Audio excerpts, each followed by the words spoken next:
Now, in terms of justifying slavery, how did the white South make slavery seem like an okay thing? How did they say that slavery is part of the natural order of the universe?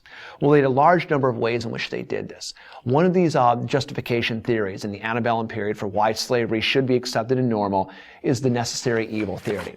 Thomas Jefferson actually was sort of a proponent of this theory.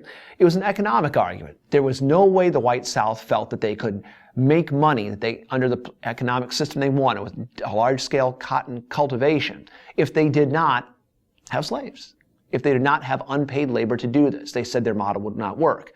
And there's also in that model the social component of what do you do with slaves if you free them? Thomas Jefferson argued that having slavery in the nation was like holding a wolf by the ears. You didn't like it, but you didn't dare let it go. He was arguing that status quo system might not be desirable, but it is far more desirable than taking 4.5 million people with no property, no rights, minimal skills, and then just turning them loose and setting them free and trying to integrate them into the society. There was also in the Southern view the biblical precedent, the argument that slavery existed in the Bible, which was it was God's book, the Word of God, and if slavery and slaves existed in the Bible, then slavery in the Southern view, this religious view, must be part of the natural order of things, part of the natural order of God's universe. Otherwise, he wouldn't have accounted for it and included it in God's work. Historical arguments was the reasoning of Southerners that slavery is a characteristic of all great nations. The Romans had slaves. The Greeks had slaves. The British Empire at one point in time had slaves. If the United States was going to take their place as one of these great nation states and step up as a great nation state on the globe, we were going to have this integrated into our system as well. Their big argument for Southern whites was constitutionality. There was no way the Constitution would have gotten passed and ratified had it not allowed for slaves, and they simply argued, to their view, it'd be an awful lot like cigarette smoking. You don't like it, well, if you don't like it, then don't smoke. Their argument is, if you don't like slavery, don't partake of the system. But don't presume to tell me, as a white Southerner, what I can and cannot do in terms of property acquisition with something that is the law of the land. There's a reason it was the law of the land, they said. Southern whites argued there never would have been a United States of America had the North not compromised and allowed that to be the law of the land. So they said it's illegal. You don't like it? Fine. Don't get involved. Don't do it. But don't tell me how to live my life. In terms of racial scientific arguments, this was the argument, the evolutionary argument that slaves were inferior, not quite human, or African Americans rather, were inferior, not quite human creatures, and that the persons of white skin and white background represent the highest evolution of a being on the planet. And so this was a major argument they used to scientifically try to justify. And of course, white man's burden comes in here too, paternalism, the idea of slavery being a positive good for the slave because the slave was uplifted through their contact as an inferior race, their term, not mine, the uplifting of inferior races through their contact with white Christian civilization. White Southerners said they actually did these savages, these barbaric savages, good by having them be around white society and all the blessings and trappings of white civilization. They were doing slaves a favor. And of course, the big element, which we kind of tied into our first element, necessary evil, it was profitable. For the top 1%, it was profitable. For those that didn't own slaves, they really didn't get a whole lot out of it, which remember was about 75-80% of Southern society did not own slaves. 3/4 of Southern whites were slaveless. That being said, slavery was their aspirational dream for most of them, even if they could not ever aspire to it. It's profitable, but it creates a huge double standard in democracy. And that double standard involves the notion of free capitalism versus a free citizenry. Free capitalism is, I guess for lack of a better term, it's my right to make money, to business, trade, and profit by whatever means I see fit. That's free capitalism. Okay. Well, that's going to clash with the free citizenry, which is my rights as an individual, my rights to personal liberty as an individual. Well, if I've got the right to make money by any means I see fit, that can include taking other people and enslaving them, which deprives them of their rights. This is the great double standard that you have in terms of the citizenry. And so on these plantations, you've got this double standard going on, along with, in some ways, a few others. If you'll see your next slide involving slave life, what was slavery like for slaves? The other double standard you would see would be the double standard of sexuality. And this is where it gets really curious for the masters to justify the existence of slavery as a social construct. If slaves are subhuman and less than human, it's really tough then to account for the fact that masters felt that sexual access to their slaves was one of their prerogatives. And mixed-race children were in evidence on all these plantations, or there was not all, but many of these plantations, that were the results of these unions between slaves and their masters. Well, the slaves didn't have these sort of relationships with other property, other animals on the plantation. So slaves are animals.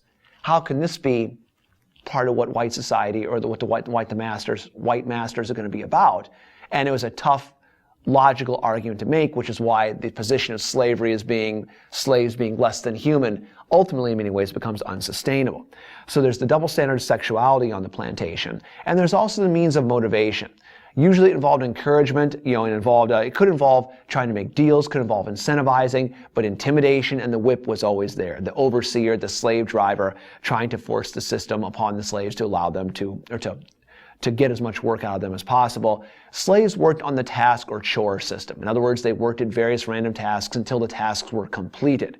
You did have certain classes of slaves. You had the field hands, you would have the house slaves, and there were trade-offs for each. House slaves were generally treated better, had better standard of living, better food, but they were also under almost the constant scrutiny of the whites because they were around them all the time in the house, versus the field hands and the field slaves who received less in terms of quality conditions, but also had far less direct immediate oversight.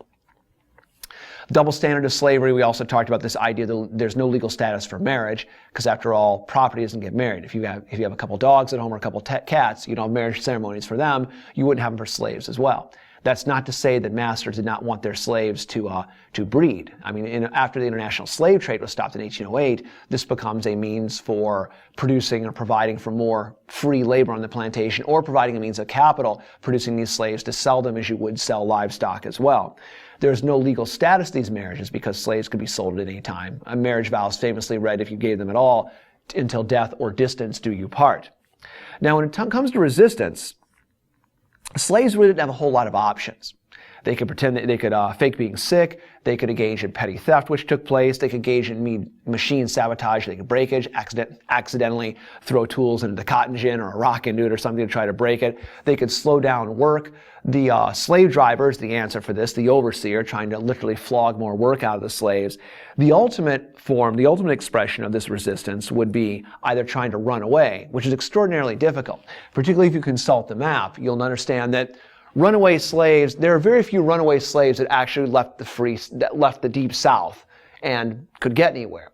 You're a stranger in a strange land going through a country where you have minimal rights, and everyone knows that based on your color coding system, you're not where you're supposed to be if you're not where you're supposed to be. Slaves from the upper south had a far better chance of at least making it to the Ohio River and making it across into the free states. But from the deep south, you were largely like a prisoner. There was nowhere for you to go. The distance to be traveled to effect a successful escape was just going to be too vast. So if your options don't involve running away, well, I guess your options could involve rebellion, direct rebellion. These were very, very rare, very unusual and very rare for four key reasons. First of all, since slaves were self-contained on their own plantations, it's very difficult to coordinate one of these. It's difficult to undertake and complicate a region-wide rebellion when you don't have access to any other slaves in the area. It's virtually impossible. Second of all, slaves have no access to weaponry. The whites had all the access to the weaponry. Thirdly, the whites were completely ready for this. Just because the white society saw this as their worst nightmare. They were scared. It scared the living daylights out of them. So as such, it was something that if they even saw the whiff of a rebellion or the whiff of some sort of attitude of insurrection, they came down on it exceedingly hard. And that's what made this the fourth element. They were extremely risky. If you were involved in a slave rebellion, not only were you likely to be executed in a rather gruesome way, a rather public way, but also your family was likely to be executed. Anyone who knew you was likely to be executed, and you knew this, and whites made sure you knew this, because the idea was to make this a don't ever, ever, ever, ever, ever, ever, ever even think or attempt of this. As such, there's only a handful of slave rebellions that take place. In 1800, Gabriel Prosser's rebellion, 1822, Denmark Vesey's, you read about those in earlier units. And in those rebellions, they never actually got off the ground because slaves who heard about them went and actually told the masters, they told whites of what was about to transpire, and these were shut down before they actually got started. Nat Turner's rebellion then in 1831 is the most famous instance of an actual slave rebellion where 60 whites or so get murdered. And it's from this that the white South hardens their slave codes and definitely hardens their attitude on making sure that slaves are in no position to ever want to conspire or unify or think about these things in any way, and their own militia companies are set up to kind of be ready for this. Now, in terms of being given your freedom, slaves could purchase their freedom, but this was very rare. First of all, there's no incentive to do it, and secondly, free blacks in the South would represent a role model that whites would not want African Americans to have. What whites wanted African Americans to be was a mindless drudge who would perform the task that was before them until it done, and then perform the next task before them. Not someone who could think and read. Same reasons that education was forbidden to slaves in many states and regions as well. A slave who could think, a slave who was thinking, a slave who was literate could be dangerous because of the things that they could think of and the ideas they could disseminate and spread among all the other slaves. And then on to the final region to talk about for us would be the frontier West. It's during this time period, the Antebellum period, we see the eviction of Native Americans from the eastern United States to west of the Mississippi. And so with this, we see the frontier West being an area where Native Americans are being concentrated, and whites are still beginning to gradually encroach here.